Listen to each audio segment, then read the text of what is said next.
Baik, kita mulai Bapak Ibu, teman-teman, adik-adik, tante-tante, mbak-mbak. Iya. Iya.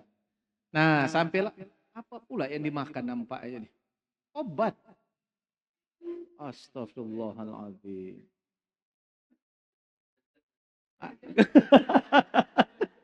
Obat greget mana obat greget? Masya Allah. Sehari. Oh. Itu yang sakit dengkul tuh. Jadi dulu bintang film berarti dulu ya. Iya kan film lupus. Iya, nggak apa-apa, nggak apa-apa. Bagian dari nikmat lah itu. Iya. Ah, iya. Sama kayak kita lah, kena penyakit greget kan? Iya. Iya, bagian dari nikmat. Alhamdulillah, alhamdulillah. Tenang aja, tenang aja. Oke, ya baik. Nah, Bapak Ibu teman-teman, sampailah kita kepada ketebalan dan keluasan gitu ya. Yang kita sebut dengan bagaimana cara kita menetapkan bobot SKS mata kuliah. Setiap mata kuliah. Nah, jadi setelah kita belajar tentang bagaimana membobot mata kuliah ini, ya kita belajar untuk lebih akademik dan jangan sampai nanti memberikan bobot pada mata kuliah dengan menggunakan ilmu laduni, ya. Ilmu laduni tingkat dewa. Jadi ditanya, ini berapa SKS? 2, Pak. Kenapa bisa 2? Ilham. Kapan? Baru semalam dapatnya. Nah, itu dia kan. Oke, baik. Bapak Ibu teman-teman, bagaimana sih cara kita membuat bobot mata kuliah? Nah, ini dia. Prinsip menetapkan bobot mata kuliah, dia pertama ada 3 menurut aturan perundang-undangan Permendikbud itu. Yang pertama adalah tingkat kemampuan yang harus dicapai. Dalam hal ini kita sebut dengan sub CPMK. CPL, CPMK, dan sub CPMK. Itu yang pertama. Yang kedua adalah kedalaman dan keluasan serta ketebalan materi. Oh, enggak ada ketebalan di sini ya. Berarti kita nambah-nambah aja di sini. Kedalaman dan keluasan materi pembelajaran yang disetarakan dengan waktu kegiatan belajar. Nah, jadi kedalaman dan keluasan itu sekarang disetarakan berapa lama Anda mengajar pada setiap sub CPMK. Itu bagian nomor 2-nya. Oke. Kemudian yang nomor 3 adalah bentuk dan metode pembelajaran yang dipilih. Jadi semakin rumit bentuk atau metode pembelajarannya, maka semakin tinggi juga nanti berapa jam kita mengajar. Oke, baik. Di mana nanti itu 1 SKS sama dengan 45 jam per semester. Ya, 1 SKS 45 jam per semester. Nah, nanti Bapak Ibu teman-teman, setelah nanti teman-teman bisa melakukan ini, maka kita bisa membuat yang seperti tabel di sebelah sini. Misalnya, mata kuliah 1, pengantar hukum pidana misalnya, itu rupanya terdiri dari 4 CPL atau 4 CPL kemudian menjelma jadi 4 CPMK. Oke? Nah, dari sini rupanya jumlah CPL-nya 4, estimasi waktunya 80, lalu keluarlah angka 2 di sini. Yang kita sebut dengan 2 SKS. Pertanyaannya adalah bagaimana kok keluar bisa 80 jam pelajaran per semesternya? Dan kemudian bagaimana bisa keluar angka 2 di situ? Yang kemudian angka 2 itu kita sebut dengan bobot SKS pada mata kuliah pengantar hukum pidana misalnya. Ya, ini yang kita akan belajar itu, di mana jumlah estimasi waktu tadi ini berasal dari 3 hal ini. Apa CPL-nya, apa CPMK-nya, dan apa sub CPMK-nya. Kemudian yang kedua, berapa lama Anda mengajar pada sub CPMK itu. Kemudian yang ketiga adalah model pembelajaran yang Anda gunakan. Nah, model pembelajaran. Jadi ada metode, ada model. Oke, sebelum kita masuk. Kalau metode mengajar, apa saja metode mengajar? Ceramah, demonstrasi, kemudian diskusi, kemudian apa lagi? Praktik dan lain sebagainya. Itu disebut sebagai metode. Tapi kalau model, kalau di Palembang sejenis makanan itu. Ya, enak kan dia, model namanya. Nah, kalau model pembelajaran apa? Problem based learning, project based learning, terus apa lagi? Constructive based learning. Apa Pak Wakil Tua? Iya. Lambat kali itu. Gitu. Makanya itu. Inquiry dan lain sebagainya. Itu ya. Maka misalnya kalau seandainya kita hanya menggunakan metode diskusi, maka jam mengajarnya akan beda dengan menggunakan project based learning. Inilah yang kita sebut dengan nomor 3 ini. Oke? Bisa dipahami sampai di sini? Kalau belum paham tenang aja, ini kan lantai 2. Ya, kalau lantai aja lantai 3, langsung 4 sini kan. Oke. Tadi ceramahnya boleh nggak pakai infokus? Boleh ya, boleh ya. Takutnya khawatir nggak boleh pula nampaknya ini. Boleh menggunakan teknologi tapi jangan berlebihan. Nah. Saya bilang tadi coba saya tahu kalau tahu saya ini dia beli yang ini khutbah, saya kan depan saya bilang gini aja nanti.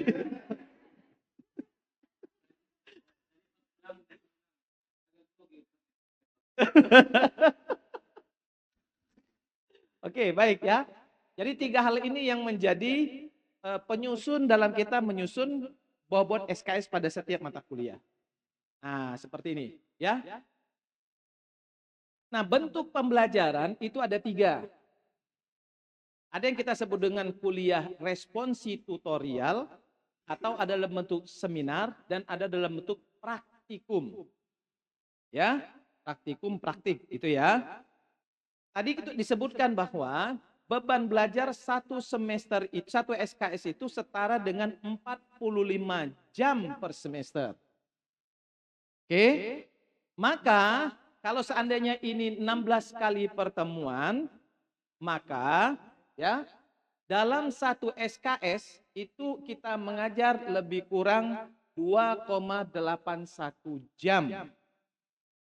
Di mana 2,81 jam ini kalau seandainya nanti kita mengajarnya kuliah responsi tutorial, maka 2,81 jam ini dibagi menjadi belajar terbimbing, penugasan terstruktur, dan mandiri. Paham sampai di sini? Atau saya ulangi sekali lagi? Oke ya, kita ulangi sekali lagi ya. Kita ulangi sekali lagi. Jadi beban belajar itu satu SKS sama dengan 45 jam per semester. Dimana kalau seandainya kita misalkan jumlah pertemuan kita 16 kali pertemuan, oke, maka 45 jam dibagi 16 sama dengan 2,81 jam per SKS per sekali masuk. Ya, 2,8 jam. Ya, oke. Paham sampai di sini? Di mana 2,8 jam ini dibagilah menjadi 3 kalau kita memilihnya kuliah seperti biasa. Seperti ini. Maka 2,8 jam itu kita bagi menjadi belajar terbimbing atau di dalam kelas, kemudian penugasan terstruktur, kemudian yang ketiga belajar mandiri. Pahami ini karena ini istilah-istilah yang ada dalam RPS nantinya. Itu satu SKS berapa? 2,81 jam. S tambahkan saja 2,81 dikali 2 berarti sama dengan 5,6 jam yang dibagi 3 ini. Itu kalau seandainya bentuknya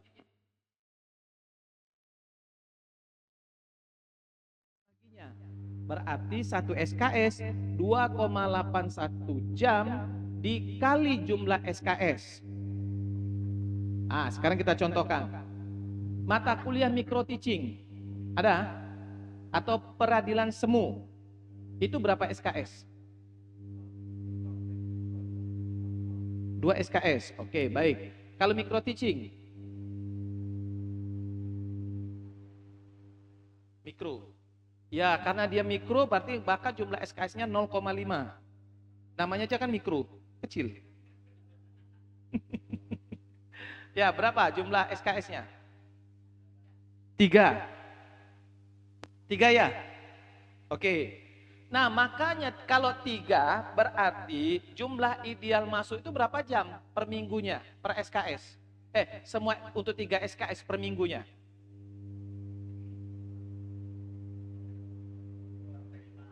2,81 kali berapa?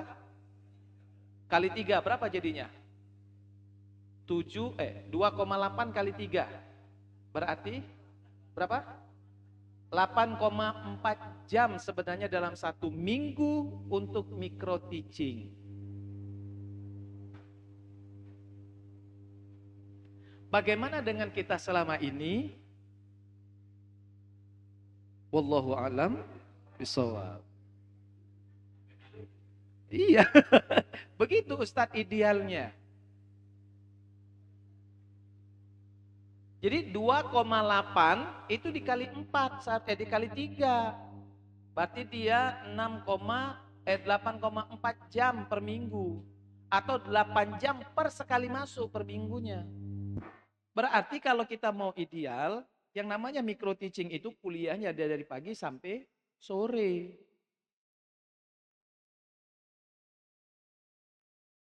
Iya. Idealnya begitu. Ya. Betul enggak? Iya. Kalau enggak bisa, berarti itu bisa dibagi misalnya dalam 1 minggu itu 4 kali pertemuan. Berarti dalam 1 pertemuan itu 2 jam.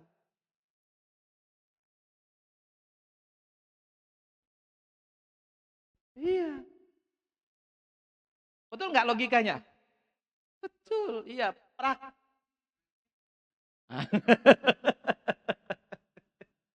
Nah, seperti itu. Oke, baik ya, kita lanjutkan. Itu kan kita bicara masalah idealnya.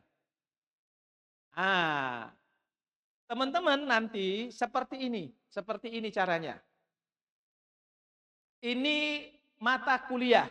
Mata kuliahnya adalah evaluasi pembelajaran. Oke, tadi ada 3 kan? Apa tadi? Yang membentuk SKS, bobot SKS ada berapa? 3. Apa yang pertama?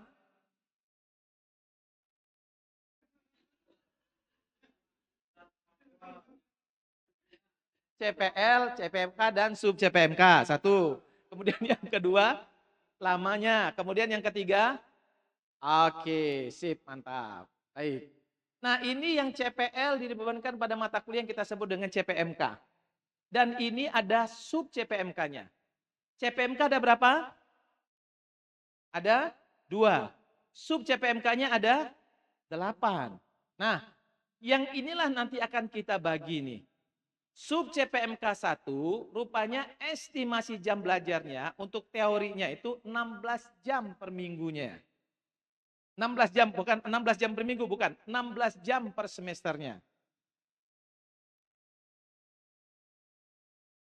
1 sub, ya 1 sub. Kemudian yang kedua, sub CPMK 2 ini diestimasi. Jadi estimasi ya, bukan sesuatu yang mutlak. Maka ini biasanya untuk menyusun sub CPMK ini merupakan tugas bukan dari ketua prodi tapi dosen. Yang menyusun sub CPMK ini dosen tugasnya. Karena dosen yang memiliki pengetahuan di bidang itu, bukan ketua prodi. Oke? Atau dosen payung.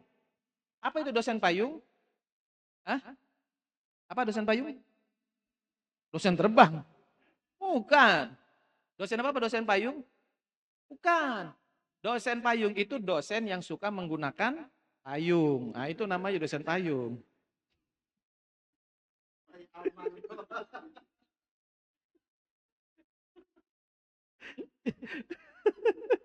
Biar jangan serius.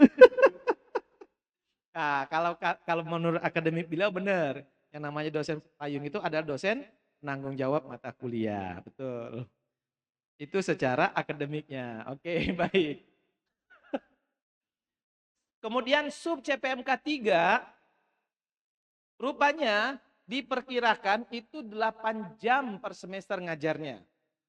Setelah ini dijumlahkan, setelah ini dapat semua, maka dijumlahkan semuanya, dapatlah 128 jam per semester. Maka 182 jam ini kita konversi ke dalam rumus.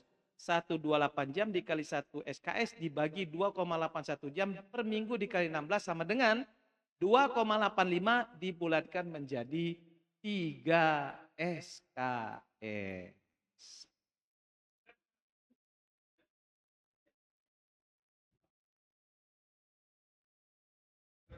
Satu mata kuliah. Iya.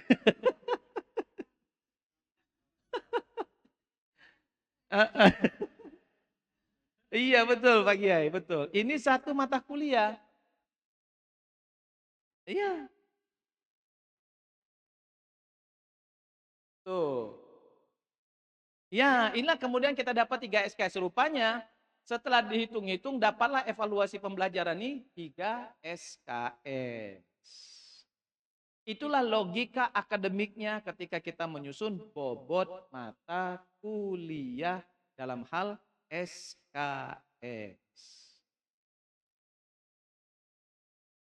Oke? Nggak ada untuk akhir ini.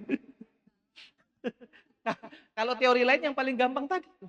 1, 2. 2,5 nampaknya ini. Udah bulatin aja 3 ke bawah dikit. Ya? Yes. Yes. Baru kita slide berikutnya. Nah, ketebalannya itu Pak Kiai di slide berikutnya. Oke. Lalu bagaimana caranya kita bisa seperti ini yang 16 16 16 ini? Oke, baik. Ada beberapa langkah. Nah, ini yang teori dengan praktik ya. Ini yang teori dengan praktik, tapi prinsipnya sama saja. Oke. Oke, ini kita lewat. Ini cara menghitung bobot SKS. Ada 4 langkah. 1, tentukan CPL pada mata kuliah. Nah, tentukan CPL pada mata kuliah. Misalnya mata kuliahnya evaluasi pembelajaran. Rupanya evaluasi pembelajarannya ada 2 CPL. CPL nomor berapa? 1 dan 10. Ini misalnya, ini misal saja. Oke, ini langkah pertamanya. Oke. Nah, langkah ini bisa kita lakukan kalau kita melakukan tadi tuh yang kita sebut yang sebelum sholat Jumat tadi, yang evaluasi mata kuliah. Yang kita deretkan mata kuliah dan di bawahnya CPL. Masih ingat? Nah, itu. Nah, ini ketemunya di sini nanti. Oke, langkah pertama. Ada berapa CPL? 2. Oke, apa CPL-nya itu? Langkah kedua. CPL 1 dan CPL 10. Nah, rupanya CPL 1 ini bunyinya adalah mahasiswa memiliki kemampuan mengimplementasikan teori pedagogik dalam merencanakan, menerapkan, dan mengevaluasi berbasis teknologi informasi. Itu CPL. Lalu CPL ini dititipkan ke mata kuliah. Oke, ada nggak beda antara CPL dengan CPMK? Apa coba? Ini tolong dibacakan. Mbak, tolong dibacakan, Mbak. Ah,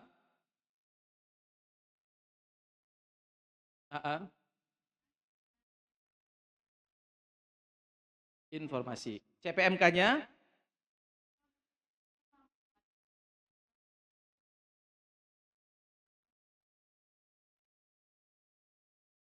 Oke, apa beda antara CPL dengan CPMK? Dihapus. Iya, karena apa? Karena CPL ini bisa hadir di beberapa mata kuliah. Tapi kalau mata kuliah yang evaluasi pembelajaran, merencanakan menerapkannya dihapus, hanya mengevaluasi. Nah, itulah kenapa kemudian saya katakan kemarin, CPL harus dibuat generik atau umum. Ya Mbak, di sini dulu Mbak, narasumber dulu. Iya. Ini ya kayaknya ada perbedaan waktu nampaknya ini. Iya. Iya. Iya. Iya, nggak apa-apa bercanda Mbak, iya. Tapi serius kok Mbak ini ya. Oke, nah kan langsung perintah depan kan ya. Nggak, ini bercanda aja. Ya, oke. Nah, itulah teman-teman saya katakan dari tadi bahwa CPL itu tolong dibuat generik.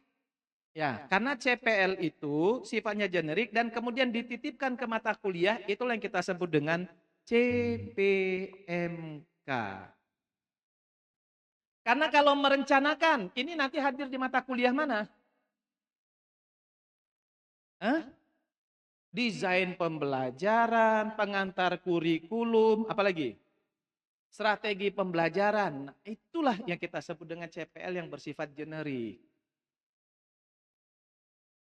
Kalau menerapkan, bisa micro teaching, bisa metodologi pembelajaran, dan lain sebagainya. Kalau mengevaluasi, berarti evaluasi pembelajaran. Nah, bisa 10-20 dari satu CPL saja. Gitu ya. Udah paham kenapa CPL itu dibuat generik, dibuat umum. Makanya tadi ada yang yang membuatnya kan secara akhirnya kan yang kayak komunikasi kan, dibuat seperti mata kuliah. Tidak, dia dibuat generik. Sudah paham? Ada pertanyaan sampai di sini? Silakan. Ini langkah kedua. Langkah ketiga, ubah dari CPMK ke sub CPMK. Oke, ubah dari CPMK ke sub CPMK. Ini kita yang disebut dengan CPMK-nya. Ini bukan, ini CPL-nya. CPMK-nya yang tidak kita tulis di sini. Karena CPMK-nya tadi ini. Oke. Nah, yang disebut dengan sub CPMK itu adalah apa? Apa yang mau kita ajarkan. Itu yang kita sebut dengan sub CPMK. Atau materi, betul. Nah, dari CPMK tadi, ada berapa sub CPMK? Ada 8. Loh, kok 8? Kan pertemuannya 14. Satu sub CPMK bisa 2, bisa 3 kali pertemuan. Atau lebih dari situ. Itulah kemudian gak mungkin yang namanya sub CPMK ada 16 sub CPMK. Dan ketebalan, jangan lupa ketebalannya. Jadi itu Bapak Ibu yang namanya sub CPMK nggak banyak dia. Ada 4, ada 5, ada 6, ada 7, ada 10. Tapi nggak mungkin dia 14 sub CPMK. Kenapa? Karena setiap materi itu biasanya diajarkan kadang-kadang lebih dari satu pertemuan. Nah ini akan kita bahas lebih dalam pada waktu RPS nantinya. Oke, ada pertanyaan? Tidak? Oke, baik. Nah dari sini teman-teman ada berapa sub CPMK-nya? 8. Oke, baik. Maka 8 itulah kita buat seperti ini. Sub CPMK 1, materi pembelajarannya apa? Oh, pengertian pengukuran, penilaian, evaluasi, teknik penilaian dalam kurikulum merdeka. Apa ya metode pembelajarannya? Oh, ini tatap muka, diskusi.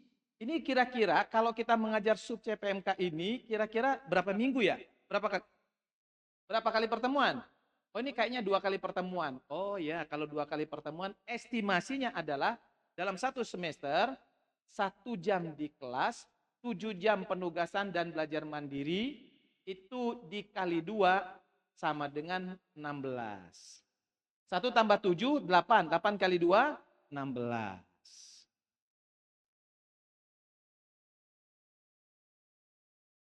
Yang sub CPMK 2, pengertian belajar, bentuk-bentuk belajar, dan hasil belajar. Ini pakai apa? Ah udah, ini cukup tatap muka dengan diskusi saja.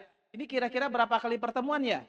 Oh ini 2 kali pertemuan. Oh kali 2 kali pertemuan ya lebih kurang 16 jam lah per semesternya. Nampak mengepul nampaknya otak kita ini nampaknya nih. Enggak lah. Enggak lah.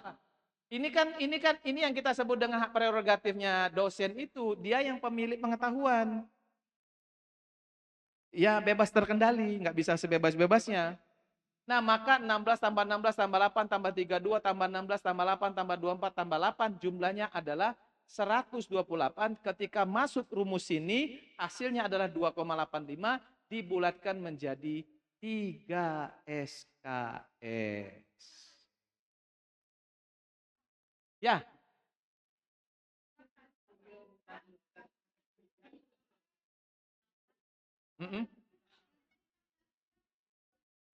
Apanya? Yang nomor berapa? Yang nomor berapa? Nomor 1 ini, ya. Ya, ya, ini tadi diperkirakan. Ini kan perkirakan, estimasi. Ya, tergantung dosennya. Kok dapat angka 16 ini? Ini kan 1 jam di dalam kelas, 7 jam penugasan dan belajar mandiri. Diperkirakan satu pertemuan itu 1 ditambah 7 berapa? 8. Ini berapa minggu? 2 minggu. 8 kali 2 berapa? 16. Iya, itu tergantung kita. Iya. Iya, betul sekali. Itu kan makanya saya bilang ini kembali kepada dosen masing-masing. Jadi ada subjektivitas dari dosen. Nah, kata dosen, ini kayaknya nggak terlalu dalam ini. Ini lebih kurang 8 jam aja nih kayaknya nih. Iya, nggak tahu ya. Nggak terlalu tebal nampaknya ini. Udah, begitu.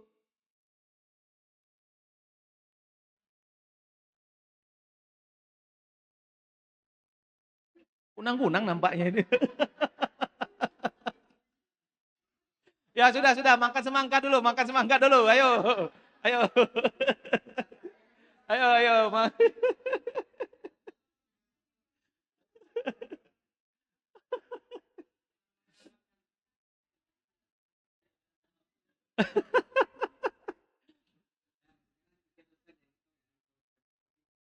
Nunggu dulu sih.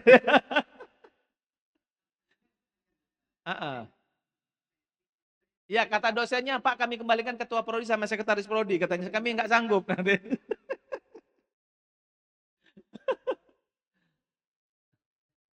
Ya betul. Tapi tadi ingat ya, kita bisa menghitung bobot ini, apa persyaratan utamanya? Apa persyaratan utamanya? CPL dan CPMK-nya beres. Sepanjang itu nggak beres, nggak mungkin kita ini ketemu. Maka latihan kita ini sebenarnya titik kulminasinya itu ada di CPL yang kita laksanakan pagi tadi. Kalau itu nggak beres, nggak akan pernah beres mulai dari bobot sampai ke RPS. Makanya RPS kita itu masih menggunakan itu, itu. Iya. Ya.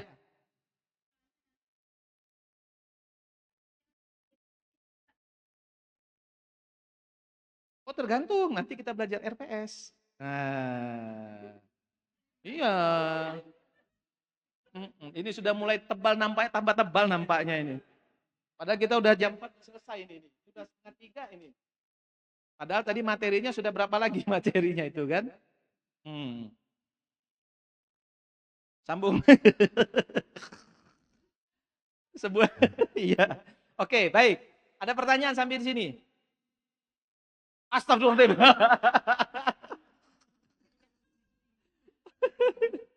Oke, ada pertanyaan? Tidak ada? Silakan Pak, Bapak nunjuk tangan tadi. Bapak nunjuk tangan. Oh, enggak, garuk-garuk kepala. Oh, tak kirain nunjuk tangan tadi gini-gini tadi. Biar jangan ngantuk, Pak. Iya. Oke, baik. Nah, teman-teman coba kita praktik aja 15 menit ya. Jangan banyak-banyak ya. Coba, gini caranya. Buka lagi pelatihan. Enggak. Ini sebentar aja, sebentar aja. Ini sebenarnya alasan narasumber mau makan semangka. Itu aja sebenarnya. Bukan karena apa-apa. Ah, ya pelatihan. Buka pelatihan. Yang pelatihan kosong ya. Coba yang tadi yang sudah Mbak-mbak isi ya. Oke, baik. Sekarang ambil satu mata kuliah saja dengan menggunakan CPL yang baru dibuat. Gak apa-apa, sembarang aja. Kita kan latihan. Oke. Nah, ambil di sini. Ambil di sini. Penetapan mata kuliah atau di sini aja nggak apa-apa. Di evaluasi mata kuliah. Ya, evaluasi mata kuliah. Caranya begini. Deretkan apa namanya itu CPL di sini. Oke. Yang baru Anda susun, misalnya Piau tadi ada berapa CPL-nya? Ada 7. Nah, berarti kan sampai 7 di sini kan? Oke. Ambil satu mata kuliah sembarang aja, tapi mata kuliah prodi. Ya, mata kuliah keprodian. Misalnya ini teori Piaget, ya kan? Ini misalnya desain pembelajaran. Ini pengantar manajemen misalnya. Ini hukum pidana. Nah, ini pengantar komunikasi misalnya ya. Oke. Nah, lalu misalnya ini tadi hukum pidana. Yang CPL yang sudah kita susun, ya, walaupun itu juga nggak terlalu benar, nggak apa-apa. Itu kemudian dicontreng seperti ini. Dicontreng. Rupanya mata kuliah hukum pidana itu CPMK-nya ada 3 misalnya. CPMK ini, CPMK ini, dan CPMK ini. Oke, satu ya. Oke. Setelah dari situ, sudah dapat kita langsung masuk ke bobot SKS. Bobot SKS ini. Dibuat. Ini CPMK-nya apa, kemudian sub CPMK-nya apa, lalu materinya apa, metode pembelajaran seperti apa, estimasinya apa. Nih, Bapak Ibu teman-teman, tidak usah dirubah-rubah karena ini sudah rumus. Jadi kalau sudah masukin angka di sini, maka dia akan terotomatis seperti ini. Sudah? Paham? Oke, waktunya 15 menit. Dimulai dari sekarang. Tes 1, 2, 3. Teman-teman ini yang tabel ini boleh ditambah satu tabel juga boleh ya. Itu nama mata kuliah. Sebelum CPL yang dibebankan kepada mata kuliah, itu boleh kita tambahkan tabel satu lagi, CPL. Ya itu boleh kita tambahkan CPL. Jadi mata kuliah, CPL, kemudian CPL yang dibebankan kepada mata kuliah. Boleh? Silakan. Enggak apa-apa, enggak apa-apa. Sombong amat. Teman-teman biasanya, ini biasanya ya, CPMK yang bisa dijadikan sub CPMK itu apabila CPMK-nya itu hanya pada pengetahuan dan keterampilan khusus. Sama kayak ini nih, ya kan? Yang bisa dijadikan sub CPMK itu hanya CPL yang nomor 1 saja, yaitu mahasiswa memiliki kemampuan mengimplementasikan teori pedagogik dalam mengevaluasi proses pembelajaran berbasis teknologi informasi. Itu saja. Yang CPMK nomor 2, mahasiswa memiliki kemampuan bekerja sama, nggak ada materinya. Ya kan, nggak ada materinya. Maka itu yang kita sebut dengan dititipkan kepada sub CPMK. Ya, jadi tidak semua CPMK itu menjadi sub CPMK. Sekali lagi ya, tidak semua CPMK menjadi sub CPMK. Mana berarti CPMK yang mengandung materi saja itu yang bisa menjadi sub CPMK. Oke ya, paham ya? Oke, baik, silakan lanjut. Waktunya 1 menit lagi. Iya, pasti. Nggak apa-apa, makanya ini latihan aja.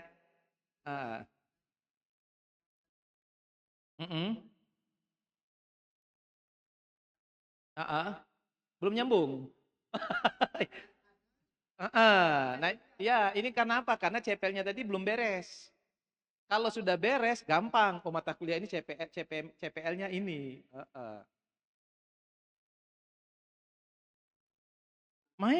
Memang sekali. Jadi titik kulminasinya tadi yang titik tertingginya itu ada di CPL.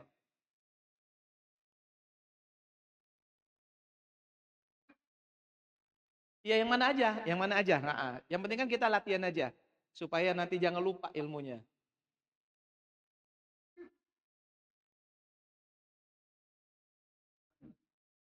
Baik, Bapak Ibu udah selesai. Kami minta Piaud aja yang presentasi ya. Oke, silakan Piaud. Oke.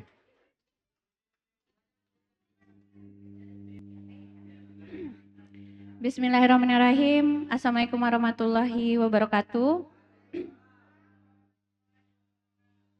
Baiklah, saya akan coba mempresentasikan hasil diskusi kelompok Piaud terkait aplikasi pembobotan mata kuliah, di mana mata kuliahnya desain pembelajaran, memiliki 2 CPL, memiliki sub CPMK-nya ada 6, memiliki sub CPMK-nya 6.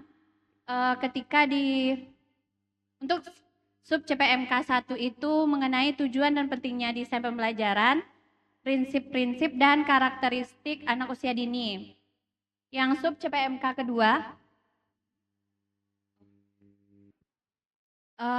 baiklah saya akan ulangi lagi terkait dengan hasil kami, di mana CPL-nya 2 memiliki sub CPMK-nya 6. Untuk sub CPMK 1 itu mencakup materinya tujuan dan pentingnya desain, prinsip-prinsip dan karakteristik.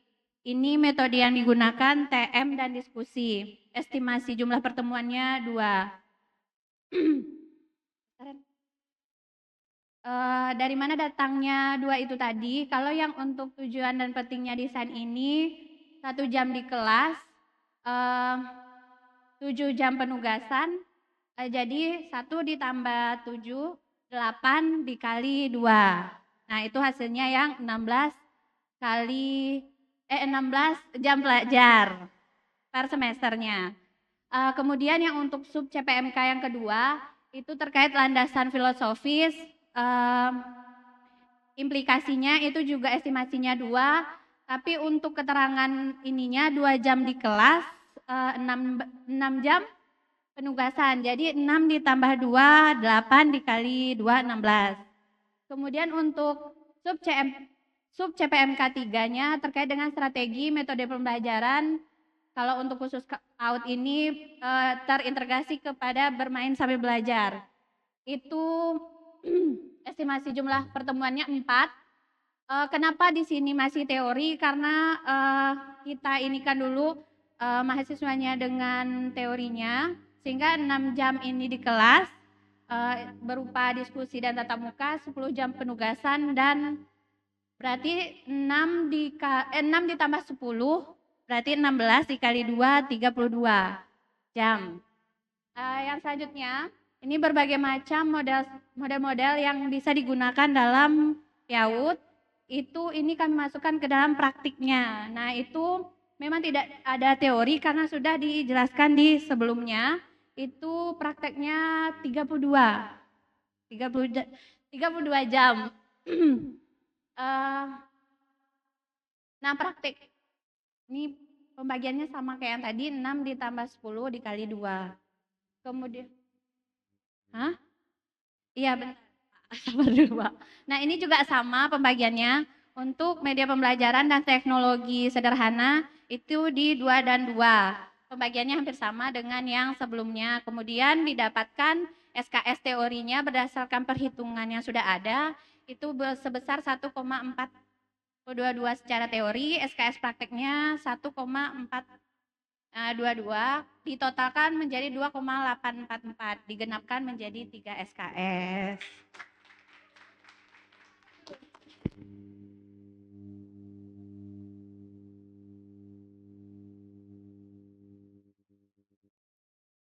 Empat ya, berarti kan kelebihan. Makanya itu kalau kita nggak pakai ini, berarti kelebihan kita. Oke, baik, good. Luar biasa. Nah, begitu cara kita menentukan bobot SKS. Jadi nggak lagi ngitung kancing. Ya, oke. Baik, Bapak Ibu, teman-teman. Ada 3 materi lagi yang mesti kita kejar sampai jam 4 ini. Jadi satu materi lebih kurang 10 sampai 15 menit saja. Dan terakhir kita coba latihan RPS. Gimana sih cara mengisi RPS itu? Tapi teman-teman udah tahu cara ngisi RPS? Kalau enggak itu kan kita lewatin aja. Hah?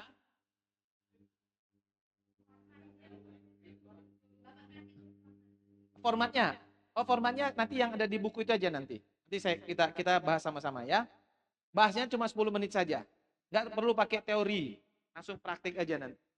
Maksudnya dipraktikkan, dicontoh. Oke. Kita lanjutkan, coba lihat di materi berapa? 5. Oke, 5.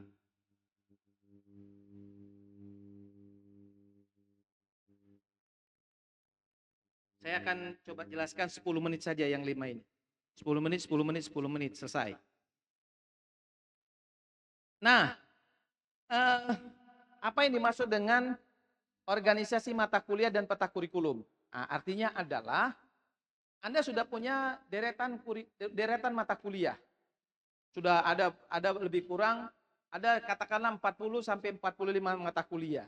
Pertanyaannya adalah,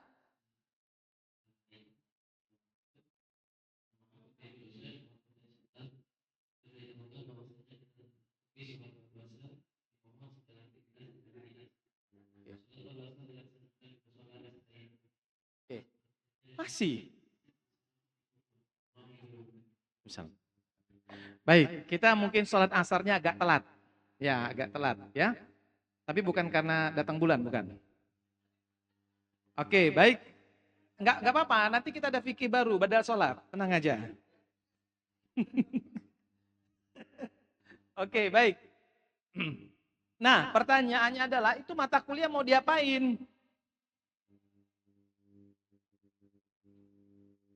Bagaimana cara menyusunnya? Nah, cara menyusunnya itulah yang kita sebut dengan struktur organisasi mata kuliah. Duplicate, duplicate.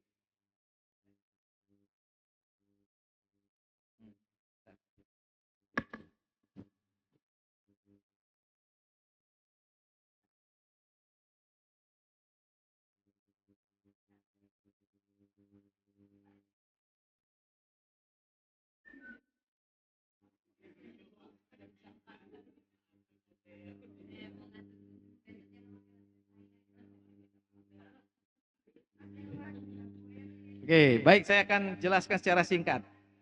Jadi ini bagaimana kita mengorganisasi mata kuliah kita, dan kemudian dari organisasi mata kuliah itu kita membuat petanya seperti apa. Nah, jadi ketika kita mau menyusun mata kuliah itu ada 3 model. Ada model serial, ada model paralel, dan ada yang disebut dengan kombinasi gabungan antara serial dan paralel. Itu cara kita mengorganisasi mata kuliah. Atau menyusun mata kuliah dari semester 1 sampai semester akhir. Apa itu pendekatan serial? Pendekatan serial itu adalah menyusun mata kuliah berdasarkan logika atau struktur keilmuannya.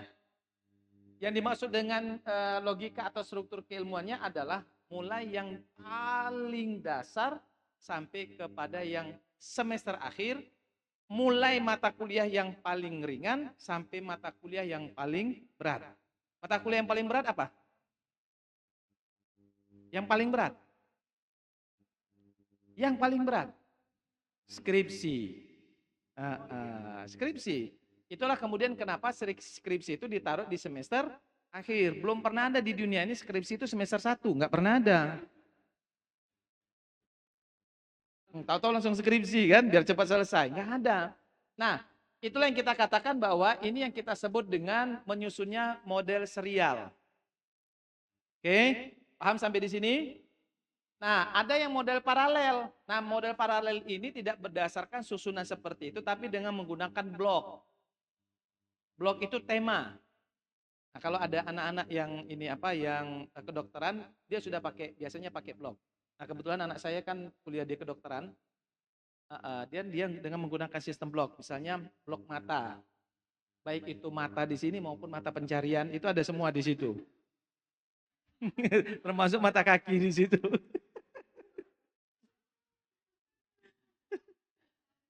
Jadi selama 1 semester itu belajarnya mata terus. Nanti belajarnya tentang blok berikutnya, blok apa? Tentang otak, otak terus.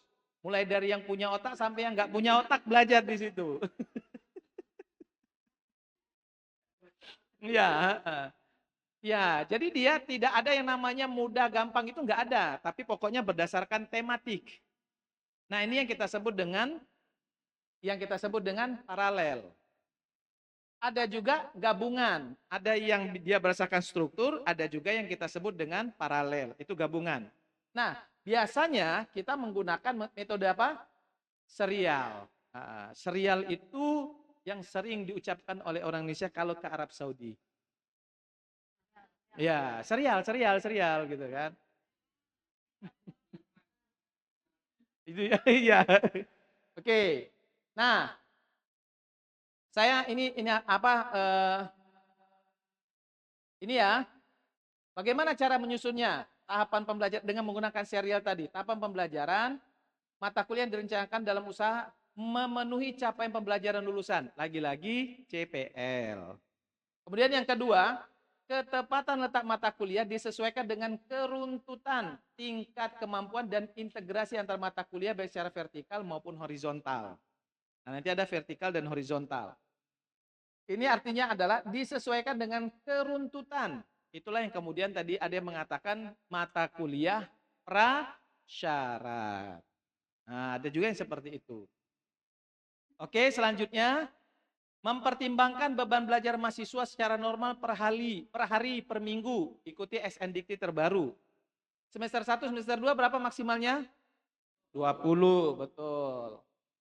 Proses penyusunannya melibatkan seluruh dosen program studi dan dosen yang membawa payung. Kemudian ditetapkan oleh program studi. Itu caranya. Oke, baik. Nah, ini yang kemarin kita belajar struktur itu. Yang kemarin sudah kita pahami bersama. Nah, ini dia. Oke, ada warna apa? Biru. Ada warna? Nah, pokoknya kalau misalnya masalah warna banyak kali ini mazhabnya ini. Nah, ada yang sage. Nah, pokoknya bahasa, pokoknya yang seperti inilah ya. Nah, tolong perhatikan bahwa ada yang warnanya biru, kita anggap biru muda atau hijau ini. Hijau lah ya, anggap hijau lah ya. Rasanya bukan hijau juga ini ya. Apa? Wardah. Oh, ini biasa beli Wardah nampaknya ini. Oke, baik. Yang warna biru ini kita sebut dengan mata kuliah yang bersifat horizontal. Karena kalau yang warna hijau ini dia bersifat vertikal. Apa maksudnya? Maksudnya adalah kalau yang namanya mata kuliah berwarna biru ini yang kita sebut dengan horizontal, itu maknanya adalah setiap mata kuliah dengan mata kuliah yang lain saling mengisi dan memperkaya kompetensi mahasiswanya. Oke? Maka dia boleh diajarkan dalam semester yang sama. Oke? Karena dia hanya pengayaan dari pengayaan kompetensi mahasiswa, maka dia boleh diajarkan pada semester yang sama. Ini yang kita sebut dengan secara horizontal. Kalau secara vertikal, ini artinya satu mata kuliah dengan mata kuliah yang lain itu memiliki tingkat kesulitan yang berbeda. Dan karena tingkat kesulitan yang berbeda, dia tidak boleh diajarkan di semester yang sama. Dan saya yakin percaya bahwa walaupun tidak mengenal istilah vertikal horizontal, teman-teman sudah membuatnya seperti ini. Ya kan? Walaupun ada juga kurang-kurangnya. Ya kan? Ada yang harusnya mata kuliah ini tidak boleh diajarkan semester yang sama, muncul pula mata kuliah itu. Nah, ini artinya mumpung teman-teman sudah melakukan pemutakhiran kurikulum sampai kepada organisasi mata kuliah itu juga mulai dibereskan. Nah, itulah kemudian kenapa yang kemarin kita ada salah satu inspirasi mata kuliah non keprodian itu ditaruh di semester yang atas juga boleh. Jadi yang di bawah-bawah sini ini kita padatkan mata kuliah yang bersifat keprodian. Oke? Ini tambah ujung tambah diam nampak ini. makin bingung. Sudah terbayangkan kerjaannya sebenarnya. Oke, ada pertanyaan sampai sini? Tidak ya? Mata kuliah pilihan. Kenapa masalahnya?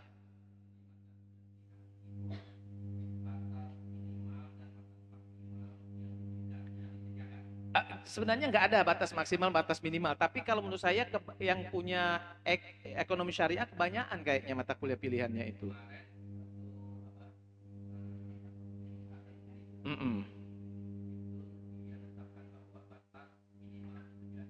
Ya, boleh.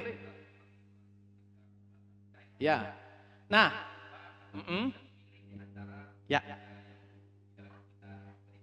Ya, itu mazhab pertama. Mazhab kedua sekarang tidak ada lagi mata kuliah pilihan, tetapi terintegrasi dengan mata kuliah MBKM. Program MBKM. Kampus Merdeka, Merdeka Belajar. Jadi tidak ada mata kuliah pilihan. Ya, bukan mata kuliah wajib. Mata kuliah pilihan yang diintegrasikan dengan program MBKM. Jadi misalnya begini, tahu program MBKM, Kampus Merdeka, Merdeka Belajar? Oke. Misalnya prodi PAI dengan PIAUD, ya kan? Yang prodi PAI itu dia nggak ketemu teori perkembangan anak. Vygotsky dan lain sebagainya itu nggak ketemu.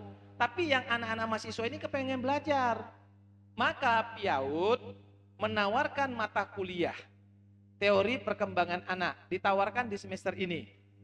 Nah, mahasiswa yang PAI boleh menyeberang ke PIAUD untuk mengambil mata kuliah teori perkembangan anak. Nah, inilah yang kita sebut dengan mata kuliah pilihan yang terintegrasi dengan program MBKM.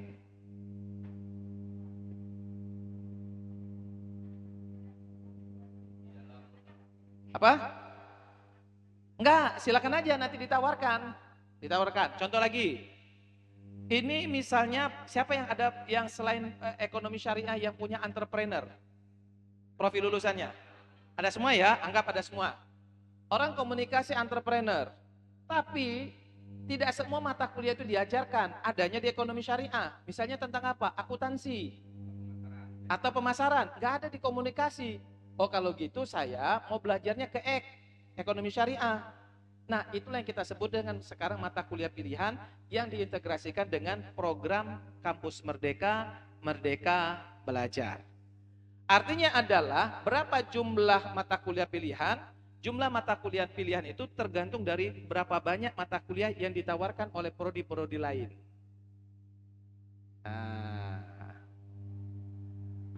Paham?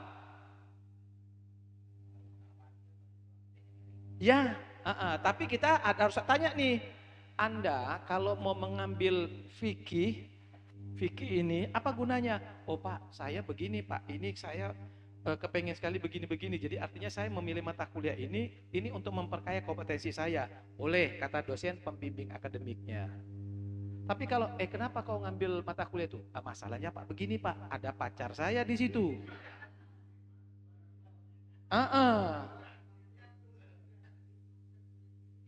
Sebagai ya di mana-mana lah kayak gitu tuh. Di mana-mana. Konversi nilainya tergantung mata kuliah tadi yang dipilih. Misalnya di situ misalnya yang mata kuliah katakanlah akuntansi apa tadi? Pemasaran 3 SKS, maka nanti ditulis di dalam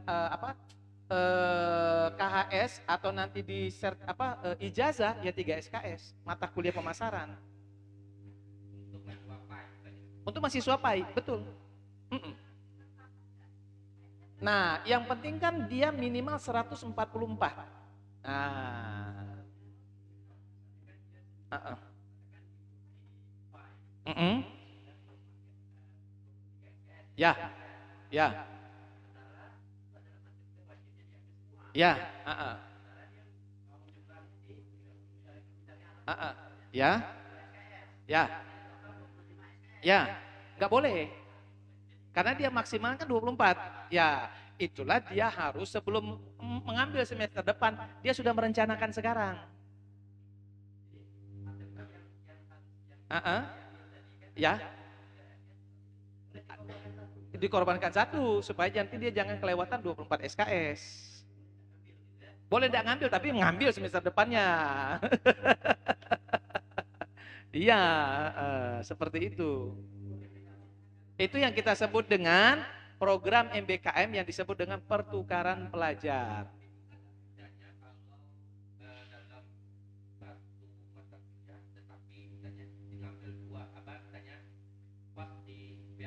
Mm-mm. Ya, ya, boleh. Iya boleh. Maksimalnya 20 SKS. Mata kuliah, boleh. Sama, boleh. Tapi itu harus direncanakan sebelum dia kuliah semester depannya. Makanya kalau kita semua baca buku panduan, itu untuk pertukaran pelajar, setiap semesternya maksimal 20 SKS.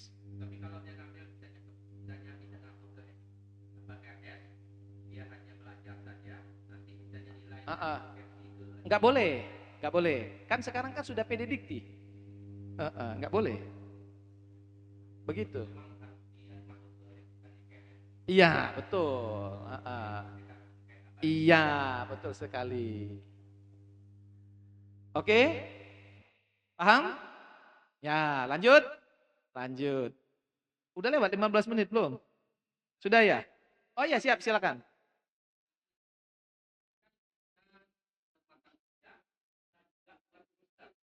Iya, ah, iya, boleh. Artinya maksimal 20 SKS, udah itu aja. Mau nanti dibagi-baginya nggak ada masalah.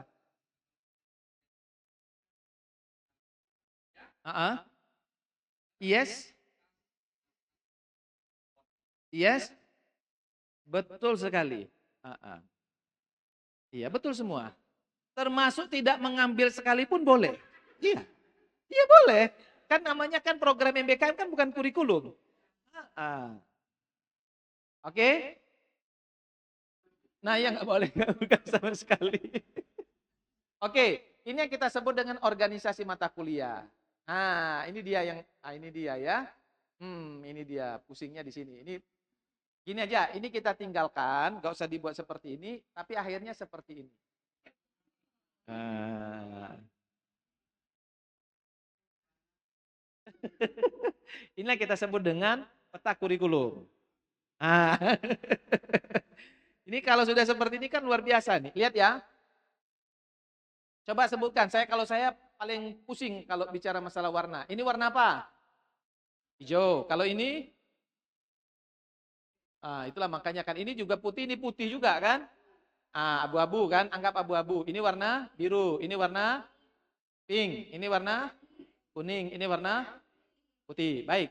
Nah, yang warna-warna ini yang kita sebut dengan bahan kajian. Makanya bahan kajian itu kan penting. Nah, bahan kajian inilah yang nanti akan kita buat warnanya ke mata kuliah. Misalnya karakter building. Berarti ini ada mata kuliah health and safety, sport education, Pancasila, religion, ini apa? Entrepreneurship, social and cultural science, and citizenship. Ini untuk pembentukan karakter. Nah, itulah pentingnya ketika kita membuat bahan kajian. Bahan kajiannya ada berapa? 6 cuman.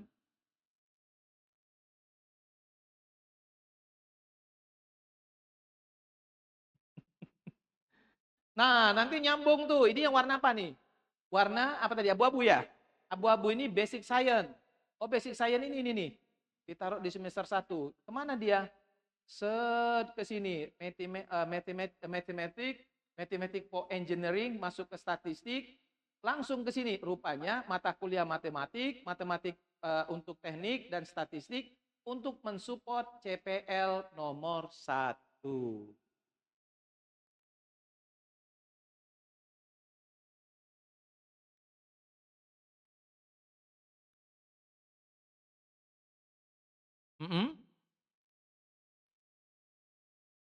Ya nggak hafal nama mata kuliahnya itu.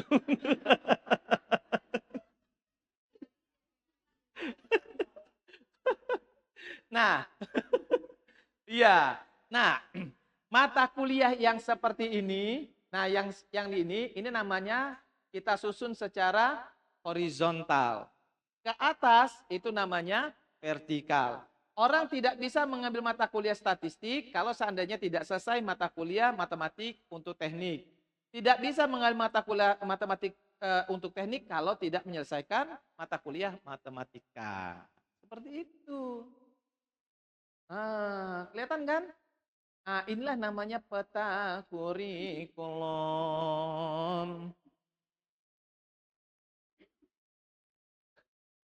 Ini masih kunang-kunang atau tawon? Aman? Aman. Iya. Berapa mata kuliah, Kiai? 56. Kiai hitung tadi ya? Ini 56 ya? Oke, good. Oke, baik. Nah, ini kan untuk teknik. Ya, nanti kan kita berdasarkan prodi kita sendiri. Oke, baik. Nah, ini sudah. Ini program MBKM kita lewatkan saja. Dah. Ada pertanyaan? Tidak. Oke, langsung masuk ke materi nomor 6.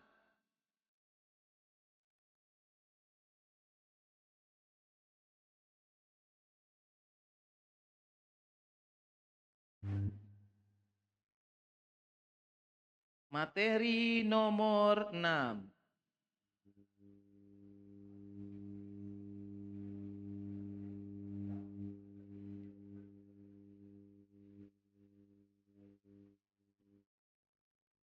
Oke, materi nomor 6.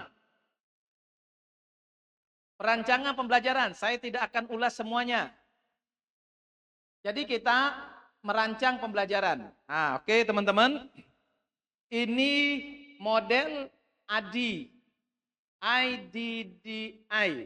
Analyze, Design, Develop, Implementation, and Evaluation. Siapa punya ADI ini disusun oleh Dick and Carey. Yang kita sebut dengan desain pembelajaran. Ada mata kuliah khusus namanya desain pembelajaran. Oke ya. Nah, ini disebut sebagai desain yang sudah berkonsep outcome based education. Kenapa outcome based education?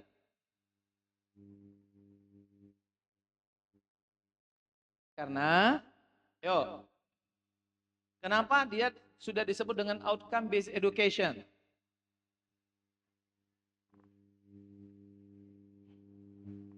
Ayo.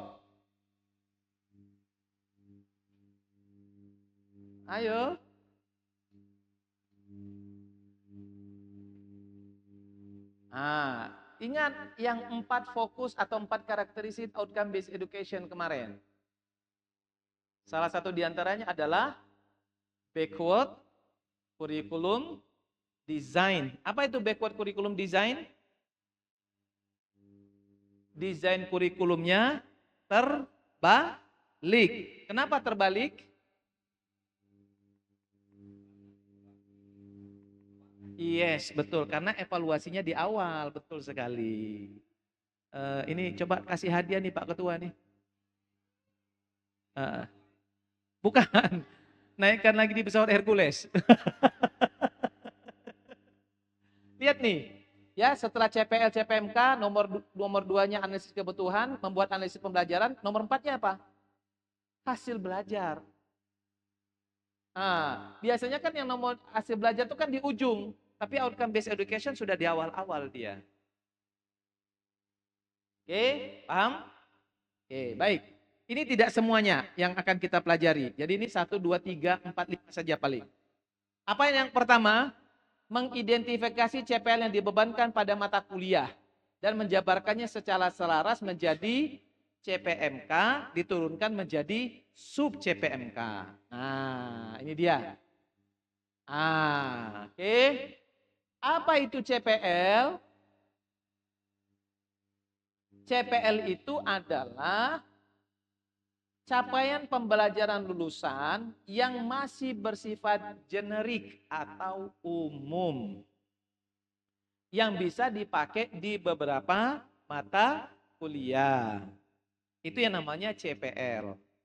Nah, CPL yang dibebankan pada mata kuliah itu yang kita sebut dengan CPMK. Yang itu yang kita sebut dengan CPMK, kalau dalam bahasa Inggrisnya adalah Courses Learning Outcome atau disingkat CLO. Atau kita sebut dengan capaian pembelajaran yang dibebankan pada mata kuliah.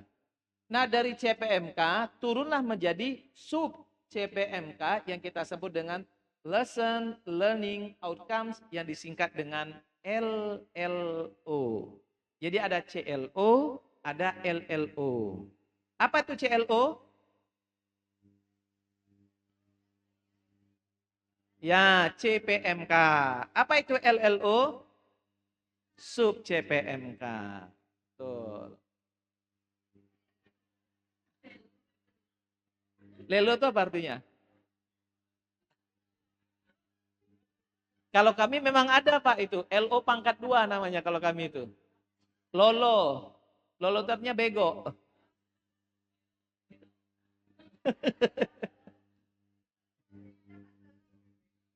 Nah, bedanya apa? Masih bersifat umum, spesifik terhadap mata kuliah, dan inilah yang dapat diukur dan diamati. Sub CPMK inilah yang kemudian nanti kita nilai.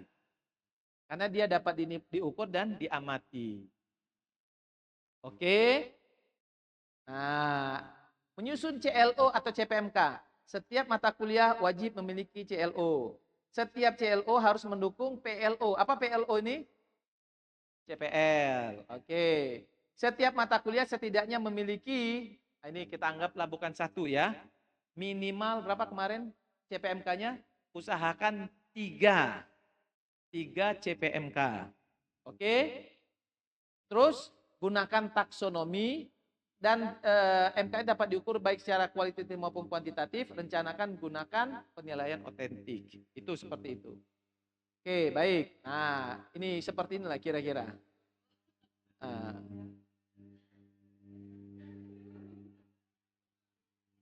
Pokok intinya adalah CPL ini harus terdistribusi pada mata kuliah itu aja. Apakah di semester 1, semester 2, semester 3, sampai semester 8. Itu aja intinya.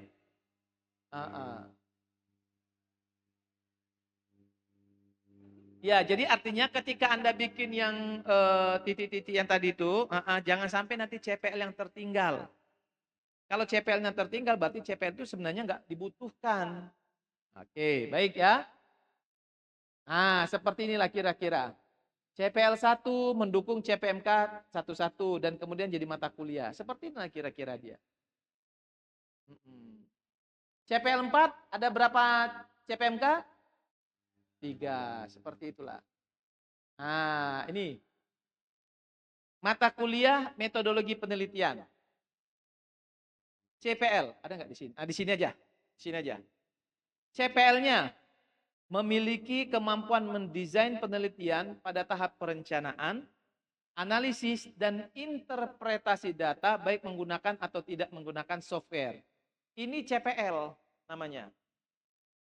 Nah, CPL ini bisa kemungkinan hadir di mata kuliah. Perhatikan baik-baik.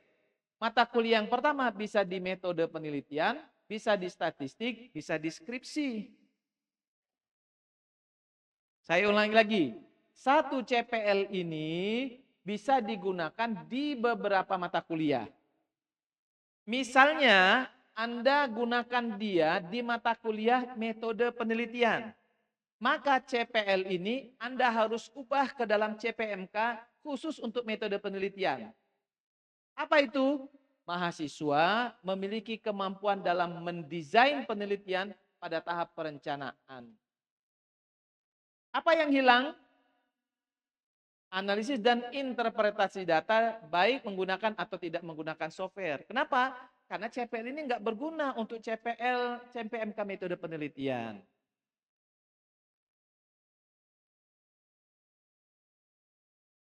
Nah, sekarang saya tanya, kalau untuk mata kuliah statistik, apa CPMK-nya? Ya, tuh baca dong, baca. Baca.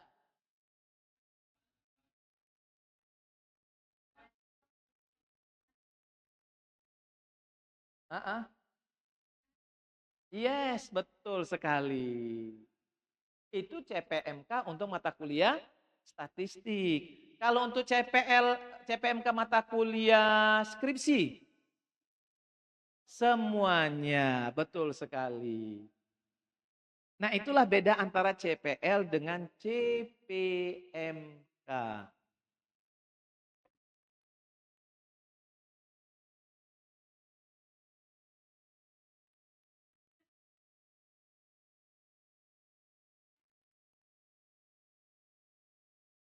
Oke, silakan. Ada yang mau tanya nggak?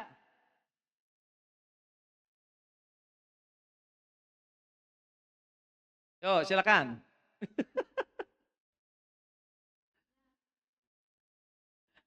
Yang jadi masalah, Pak, kami ini bingung apa yang mau ditanyakan, itu masalahnya. Ya, silakan. Ya, ya, betul. Ah, ya.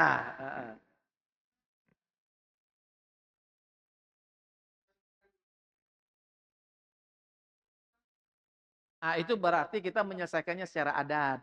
Nah, itu namanya, ya. Ya, makanya itu diselesaikan secara adat. Padahal awalnya nggak boleh.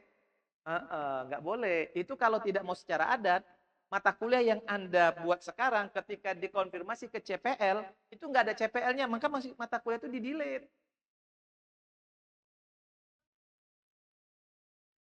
Tadi sudah kita bilang pada tahap ini kita harus selesaikan secara adat. Karena biasanya akan terjadi turbulensi di situ. Ah, ah.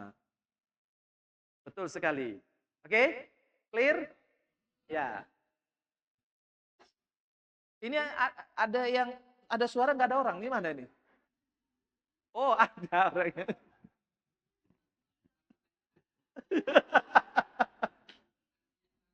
Ya. Silakan Ustaz. Zanti ya. Mana di atas ya? Oke. Oke, siap. Lanjut Ustaz.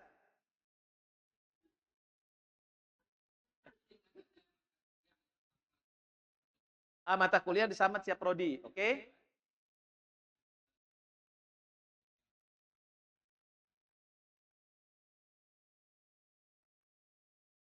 Sebaiknya kalau yang sudah seperti itu samakan saja.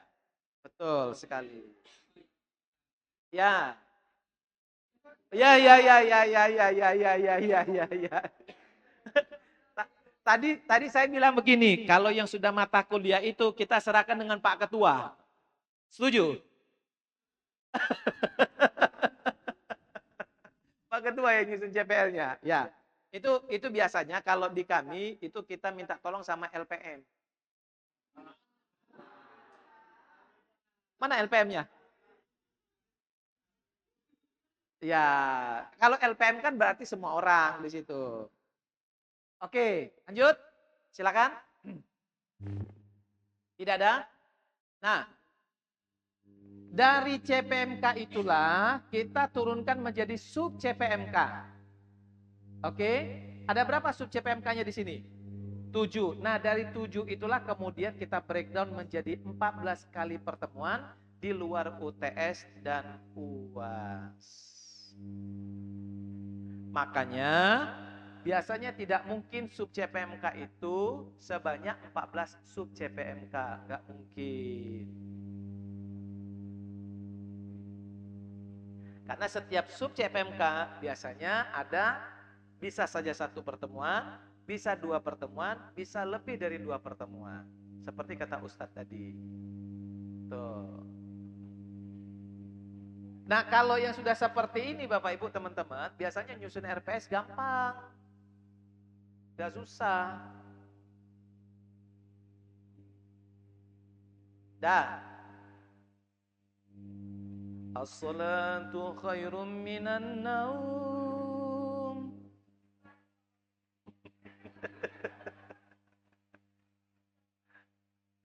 Ada pertanyaan? Ini yang kita sebut dengan menurunkan dari CPMK, dari CPL ke CPMK dan ke sub CPMK. Nah, ini dia ya. Anatomi rumusan CPMK dan sub CPMK. Ada verb. Nah, lagi-lagi kan ada verb juga. Ada noun. Noun ini bukan dari bahasa Inggris tapi dari bahasa Jawa Barat. Noun teh. Itu ya. Kemudian ada adverb konteksnya. Noun. Rupanya orang Inggris itu banyak belajar dari orang Sunda rupanya. Oh. Oh, oke gitu ya. Noun itu artinya sudah ini, sudah hampir pensiun lah kira-kira. Oh. Oh gitu ya.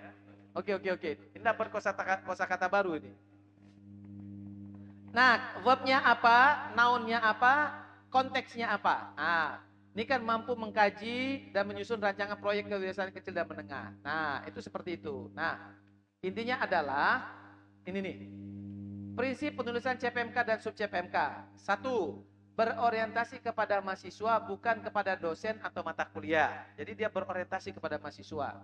Kemudian yang kedua, berorientasi kepada hasil belajar bukan kepada proses belajar. 3. Dapat didemonstrasikan oleh mahasiswa pada akhir pembelajaran dan dapat diukur. Contohnya seperti ini. Sub CPMK, dosen mengajarkan tentang penyusunan proposal penelitian. Tetot. Kenapa? Karena dia dosen. Yang benar itu apa? Mahasiswa mampu menyusun proposal penelitian. Nomor 3, mata kuliah ini membahas secara mendalam berbagai metode eksperimen. Tetot. Kenapa? Mata kuliah. Mahasiswa mendiskusikan perubahan sistem perpajakan berdasarkan analisa krisis moneter. Tetot. Kenapa? Proses belajar, diskusi. Yang benar itu adalah mahasiswa mampu menganalisis perubahan sistem perpajakan berdasarkan analisa krisis moneter. Lihat, yang benar ini kan lihat, mahasiswa mampu menyusun, ya. Ada nggak kata kerjanya? Ada. Apa kata kerjanya? Menyusun. Baru konteks dan ininya, yang kita sebut apa tadi ini? Noun dan konteksnya. Nah, kemudian yang ini, mahasiswa mampu menganalisis perubahan sistem perpajakan. Ada nggak kata kerjanya? Ada. Apa kata kerjanya? Analisis. Itulah pentingnya setiap CPL, CPMK dan sub CPMK ada kata kerja operasional, baik itu kognitif, psikomotorik dan afektif. Nah, paham? Hoi. Ini ya. Lanjut. Nah, ini sudah yang kita belajar kemarin. Nah, ini dia. Oke. Nih. Nah, nanti nanti gini ya, waktu kita menyusun RPS itu ada analisis kebutuhan belajar. Nah, analisis kebutuhan belajar seperti ini nih. Ada yang model hierarkis, ada yang model prosedural, ada pengelompokan dan ada kombinasi. Biasanya nanti kita dua saja. Ingat ya, ada hierarkis dan ada prosedural. Kalau hierarkis itu nanti panahnya ke atas, kalau yang namanya prosedural itu nanti panahnya horizontal. Apa makna yang hierarkis? Makna yang hierarkis itu adalah materi 3 tidak bisa diajarkan kalau belum menyelesaikan materi 2. Materi 2 tidak bisa diajarkan kalau belum menyelesaikan materi 1. Kalau yang prosedural, Untuk mempelajari menguasai seluruh rangkaian keterampilan 1, 2, dan 3, tidak perlu mempelajarinya secara berurutan. Boleh saja, seperti dalam mengerjakannya. Jadi tidak boleh tidak mengerjakannya secara berurutan. Kalau ini, wajib berurutan. Dah, paham? Paham ya? Nah, seperti ini nih jadinya. Ini panahnya apa nih? Panahnya vertikal atau horizontal?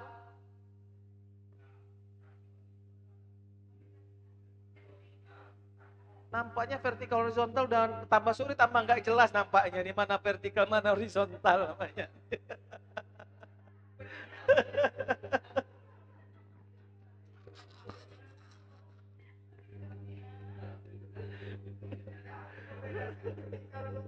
udah nggak jelas lagi nampaknya ini.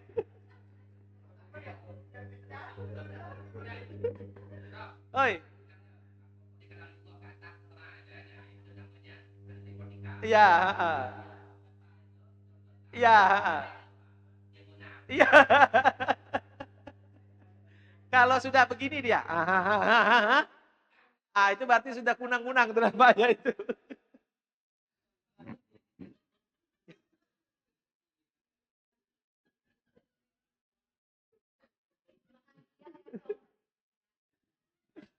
Oke, baik. Nah sekarang sub CPMK 1 ke sub CPMK 2 vertikal atau horizontal? Woi. Horizontal. Apa mana horizontal? Apa mana? Oh, bukan.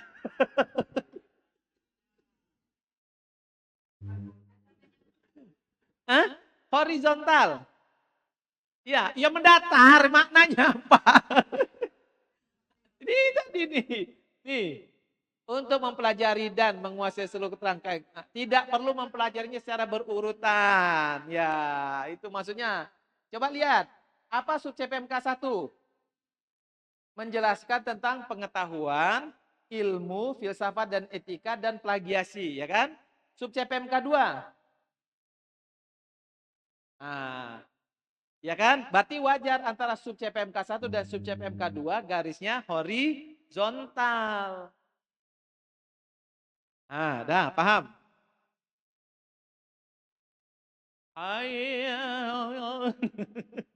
Nah, sekarang sub CPMK 2 ke sub CPMK 3 horizontal atau vertikal? Apa makna vertikal? Ini tadi, nah nih. Ya, ya, kita tidak bisa mempelajari sub CPMK 3 kalau tidak menyelesaikan sub CPMK 2. Apa sub CPMK 2? Mampu menjelaskan kualitatif dan kuantitatif. Nah, sub CPMK 3 apa? Merumuskan permasalahan penelitian dan menyusun. Nah, artinya adalah kita tidak akan mungkin merumuskan permasalahan penelitian dan menyusun hipotesis kalau kita tidak paham metode penelitian kualitatif dan kuantitatif.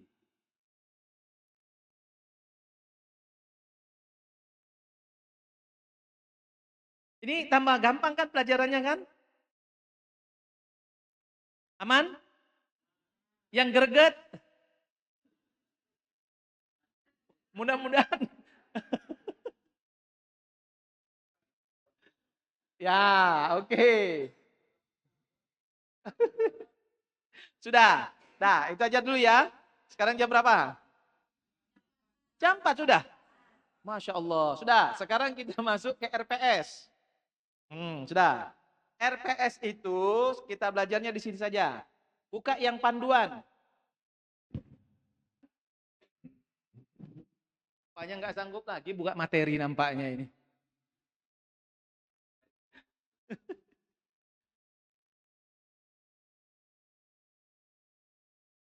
100 berapa? 115 ya? 115.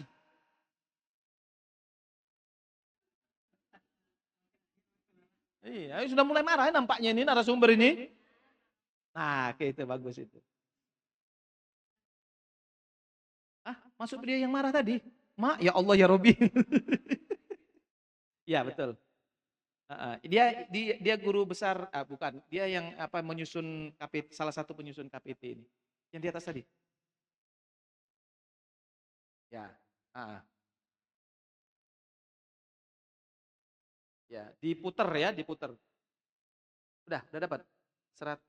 Nampaknya angka 1 dengan 5 nampaknya juga nggak, ini lagi nampaknya ya sekarang. Dibolak-balik nampaknya. Ini nggak ketemu juga 1 dengan 5 nih.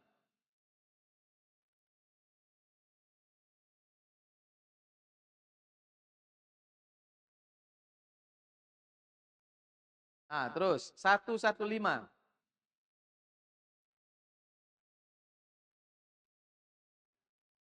Oh, ini kan diputer, bisa diputer.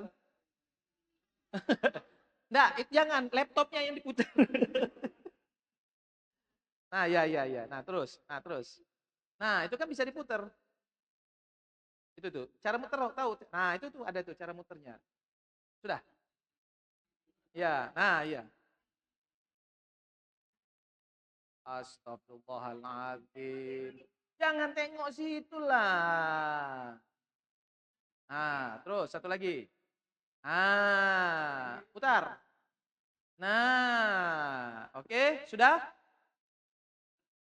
Sudah semua? Sudah. Beres. Nah, teman-teman, seyogyanya setiap RPS didahului dengan analisis pembelajaran itu. Yang kita sebut tadi prosedural dan hierarki. Oke. Siapa yang sudah PKDP? Siapa yang sudah PKDP? Tunjuk. Karena gantian narasumber. Langsung begini tangan ini.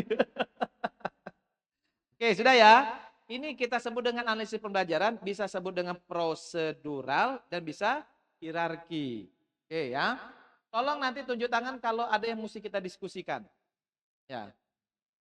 Setelah itu masuk pada bagian sini. Bagian kalau nggak kelihatan dari sini berarti Anda lihatnya di komputer masing-masing.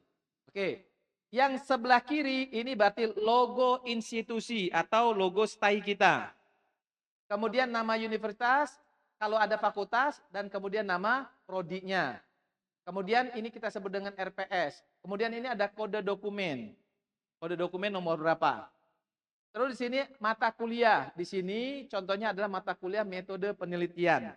Kodenya ini, rumpunnya mata kuliah umum, bobotnya T sama dengan 2, P sama dengan 0. Itu artinya mata kuliah ini teorinya 2 SKS, dan tidak menggunakan praktik.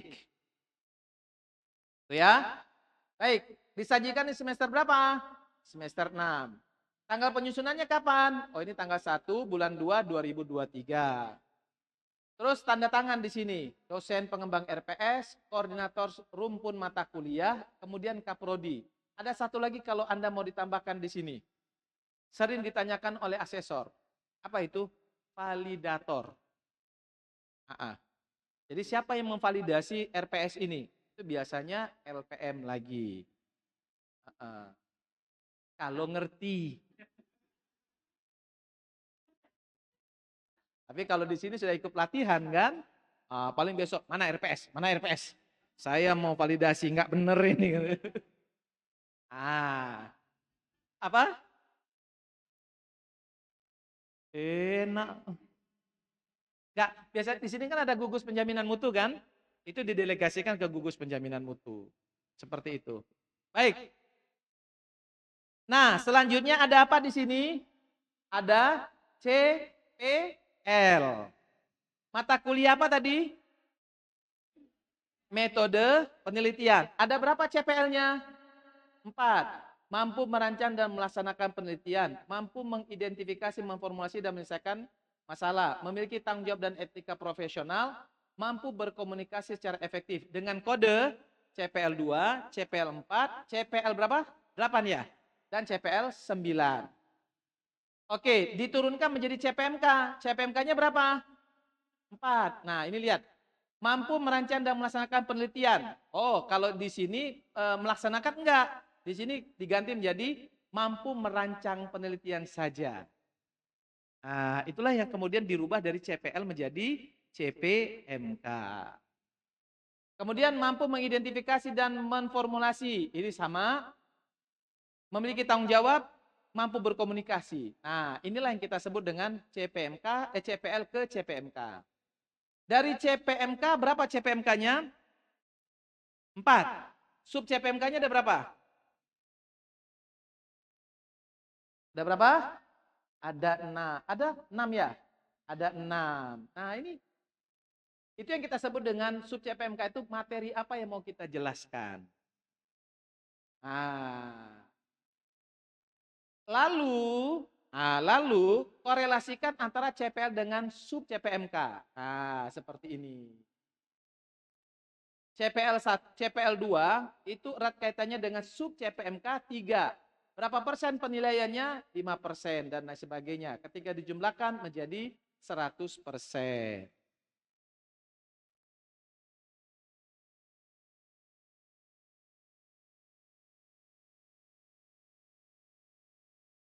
Berair-air nampaknya matanya nampaknya ya.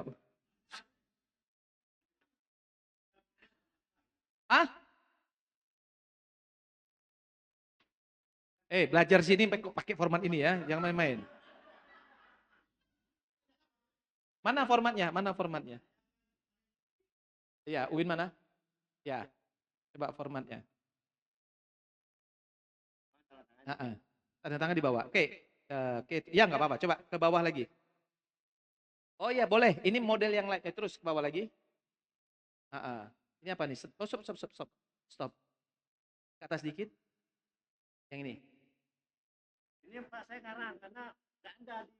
Oh, nggak apa-apa. Saya mau lihat urutannya. Coba ke atas lagi bang. Ke atas lagi. Ke atas dikit. Nggak ke atas. Itu ke bawah. Stop. Ini apa nih? Pertemuan. Ini? Ini? Materi. Nah, ini yang kita sebut dengan bukan OBE.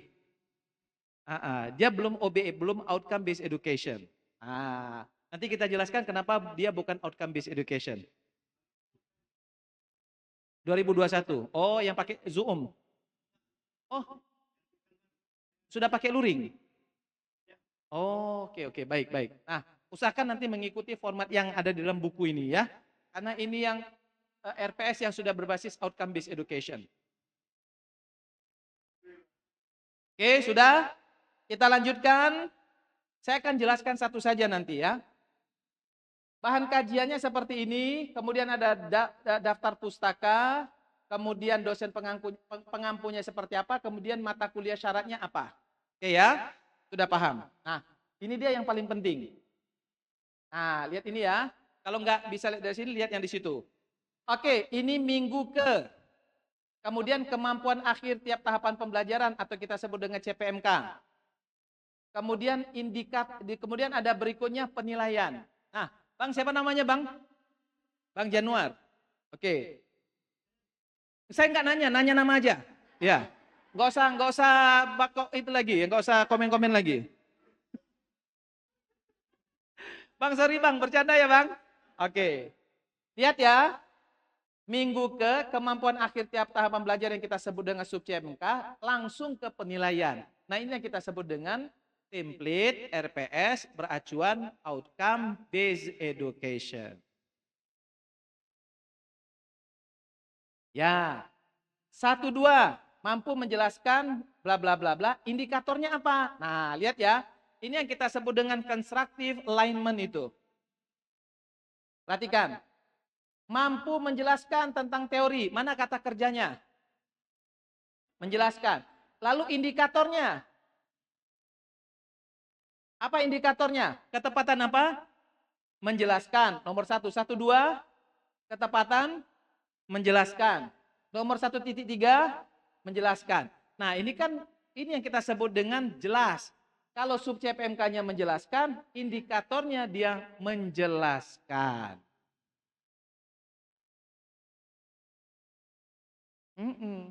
Kalau dia analisis, indikatornya walaupun nanti misalnya ada 1.2 menjelaskan, tapi 1.3-nya menganalisis.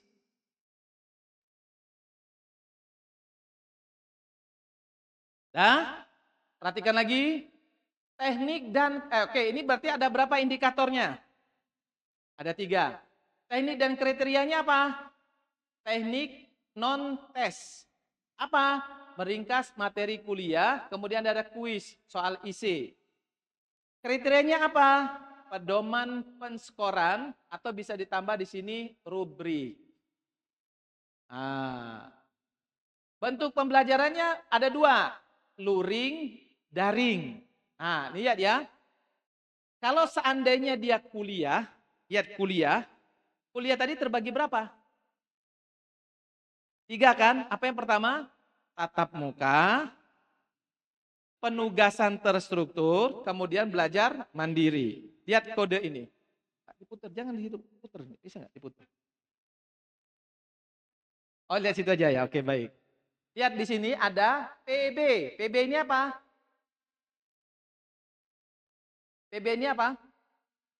Proses belajar mengajar. Ada kode 1. Ini artinya 1 minggu. Ada kode 2. 2 SKS dikali berapa? 50 menit. 50 jam. Tuh dia. Oke ya. Tugasnya apa? Tugas menyusun ringkasan dalam bentuk makalah tentang pengertian bla bla bla. Kemudian ada kode lagi di sini. Ini apa? PT. PT ini apa? Penugasan terstruktur. 2 MG ini apa artinya? 2 minggu. 2 minggu pertemuan ini ada 1 tugas. Yaitu kita 2 minggu kali 2, 2-nya 2 SKS, kali 60 menit. Kemudian KM apa? Kegiatan mandiri. Juga sama, 2 dikali 2 kali 60. Nah, berarti 1 SKS itu sama dengan 50 ditambah 60 ditambah 60. Berarti dia 170 menit atau sekitar 2,83 jam. 50 menit. Berupa tugas, berarti dia ya 60. Dan itu include kalau sudah kita kasih tugas, berarti dia include dengan kegiatan mandiri. Tidak usah disebutkan yang lain.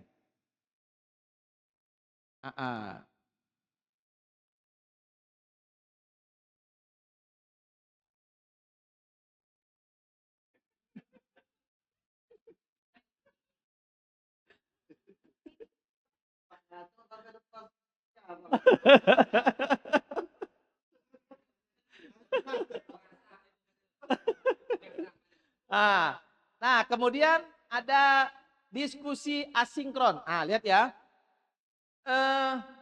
Yang namanya daring itu ada 2. Ada yang kita sebut dengan sinkronus, ada asinkronus. Apa beda antara sinkronus dengan asinkronus?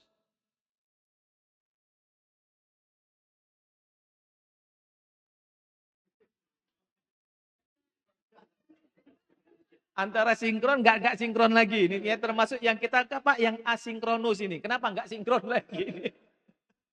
Oke, apa beda antara sinkron dengan asinkronus? Sinkronus dengan asinkronus. Padahal dia sama-sama daring. Apa itu daring itu? Pakai online. Apa bedanya? Kalau sinkronus, boleh dicatat, itu dalam waktu yang bersamaan. Di luar jaringan, tapi dalam waktu yang bersamaan. Contohnya apa? Dalam waktu yang bersamaan, tapi pakai online. Zoom. Iya. Jadi Zoom itu adalah kita sebut dengan online yang bersifat sinkronus. Atau Google Meet. Itu dalam waktu bersamaan. Kalau asinkronus, berarti kuliah dalam waktu yang tidak bersamaan. Pakai apa? Itu yang kita sebut dengan e-learning. Atau pakai, yang paling gampang pakai apa? Pakai email. Anda buat, tolong pelajari materi ini, terus apa yang Anda pelajari, silakan kirimkan ke email saya. Berarti itu kita sebut dengan daring dengan model asinkronus.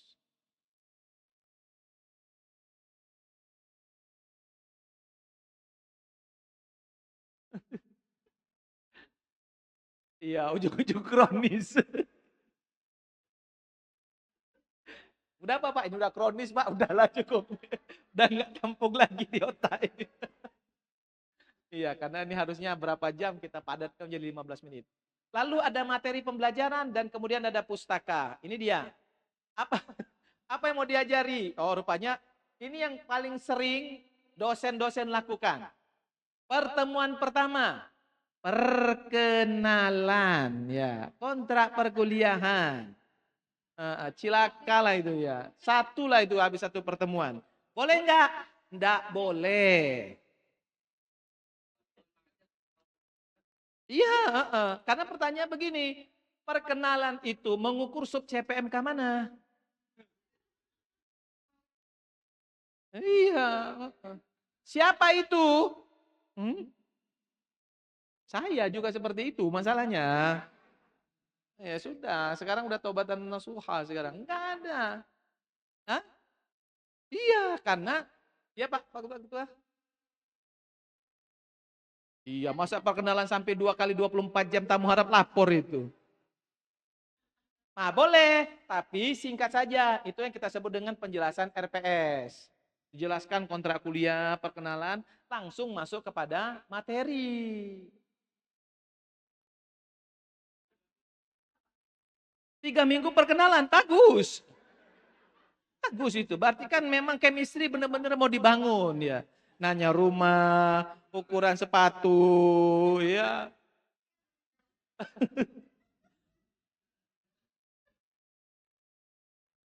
Iya, 3 kali pertemuan. Nah, ya.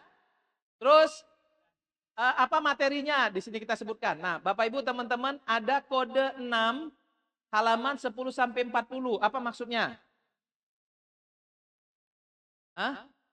Daftar pustaka di nomor 6 halaman 10 sampai 40. Apa daftar pustaka nomor 6? Daftar pustaka nomor 6 itu yang ini. Di nomor 6. Di nomor 6 ini artinya buku Sutriona dan Riza halaman 10 sampai 40.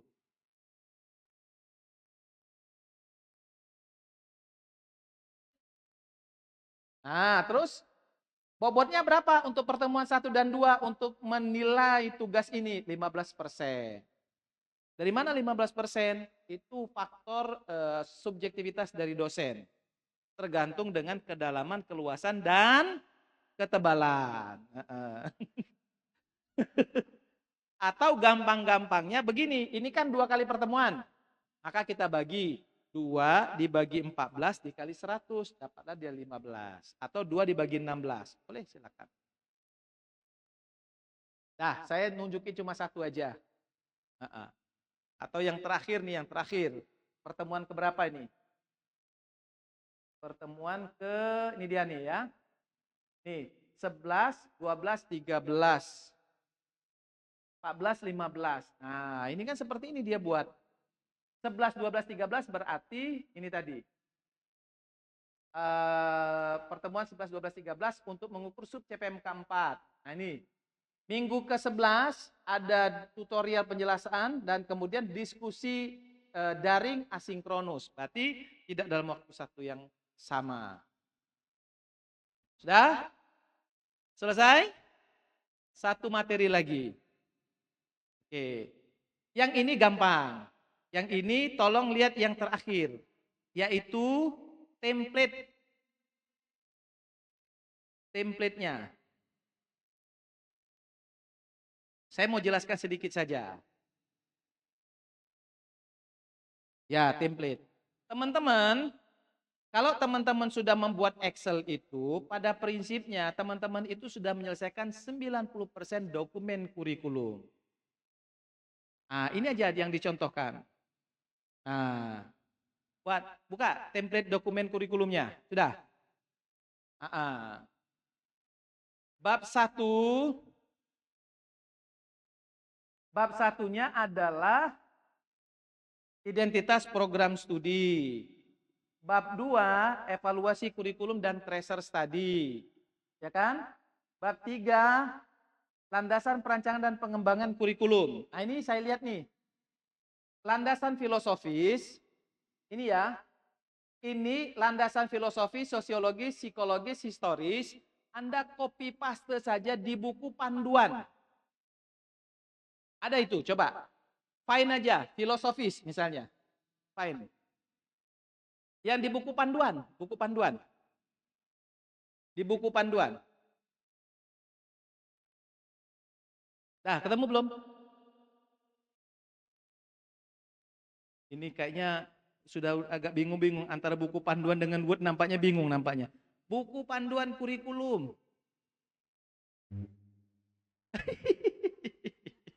Ah, ada ya? Nah, itu copy paste aja. Sudah ketemu semua? Halaman 275. Langsung percaya. Saya enggak hafal Pak Wakil Ketua. Halaman berapa? 17. Nah, halaman 17.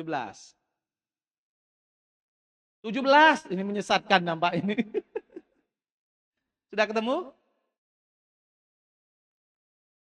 Ya, buka halaman 17. Ada ya? Nah, copy paste saja. Itu. Oke. Lanjut. Definisi istilah. Ini sudah saya buatkan. Ah, udah, tinggal bikin aja. Oke. Kemudian nah, ini visi perguruan tinggi ya. Bukan UPPS. Langsung masuk ke visi keilmuan program studi. Mulai PIO-nya. Kemudian profil lulusan. Ah, sudah. Pokoknya teman-teman, asal Excel-nya itu dibuat dengan sebaik mungkin, itu 90% sudah menyelesaikan dokumen kurikulum. Nah, untuk itu mohon maaf, mumpung lagi hangat, setelah dari sini, besok kan Sabtu Minggu. Ngapain pula mancing di tengah laut?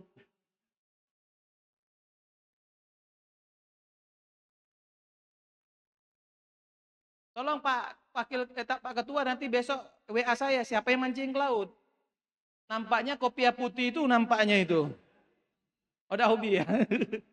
Nah, maksud saya, mohon maaf. Ya, siap. Nah, itu jangan dulu, jangan dulu. Nah, teman-teman, belajarnya. Oke, teman-teman, mohon maaf karena ini merupakan sesuatu yang penting. Setelah dari pelatihan ini, mohon kiranya selesaikan secepat mungkin. Ya, kalau sudah selesai, kirimkan ke saya lagi. Insya Allah akan saya review ulang dokumen kurikulumnya. Jika sempat. Iya, maksudnya kalau sempat, kalau nggak sempat nanti akan direview di hari berikutnya. Karena mohon maaf ya, jadwal saya padat. Nggak ada, bercanda aja Bapak Ibu.